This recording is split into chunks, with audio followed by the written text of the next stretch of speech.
First of all, I have a high level of respect for North Carolina Central and their coach. I know him very well. He's a good friend. He's a really good young coach. I've seen his teams play the last couple of years, and it's no mistake. Tonight was a mirror of their Wichita State game. They were down 36-18. Before you knew it, it was an 8-point game again. They're not going away. And in our case, I thought it was two different halves. I told our team at halftime, we're going to have to face adversity. We're going to see it individually or collectively all year. And that was the first piece of it, because happy is for March, and we got happy up 15 or 16 too early. And they made a pretty good run. A lot of teams, I think, would have dropped their heads. We talked about that at half. You can't get a 16-point lead when you're up 2. You can only get a 4-point lead. And let's peck away, go possession by possession. And I thought the team I saw in the second half was the team that we've seen at practice every day. A team that gave up 24 points, a team that gave up 26% from the field and 26% from 3, and a team that shared the ball really well offensively and rebounded. So I really don't want to comment on the first half. What changed defensively, or did you make many adjustments at halftime defensively? I didn't make a lot of adjustments at half. We did play more zone than probably we played in 39 years of coaching, but I thought that we needed to. I thought we were having trouble with the pick and roll game.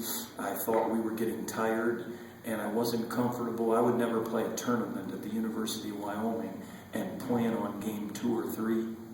I felt like we were playing this game, and it was the only game on our schedule, and so we didn't substitute as freely as perhaps we expected to, but we wanted to grab a W.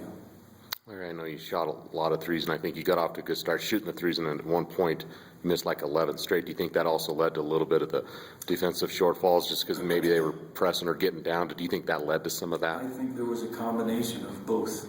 I wouldn't say ill-advised shots, but happy shots because we were open. And a combination of not focusing on what got us the lead, stops, because early in the game they could not score.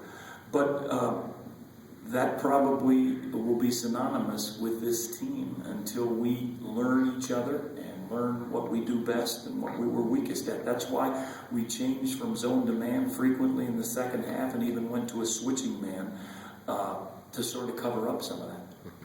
I know in that second half, lead was going back and forth, but I think, Halderson had a basket and Adams had, a stretch. There was a 10-0 run, but I think 2 of your true freshmen had 7 of those points. Was that a key stretch there, or what do you think maybe was it a key stretch there in that second half? I thought the stretch really was when we got numerous defensive stops and defensive rebounds, and were able to come down and actually cash in probably about 6 or 8 straight free throws. And I thought that lead gradually went from about 8 to 14 at that time, and I thought that's when we grabbed hold of the game. But I did tell all 4 young ones that came in the game that didn't get quite the minutes probably they would have liked, or perhaps all of us expected. I said, but all of you contributed tonight.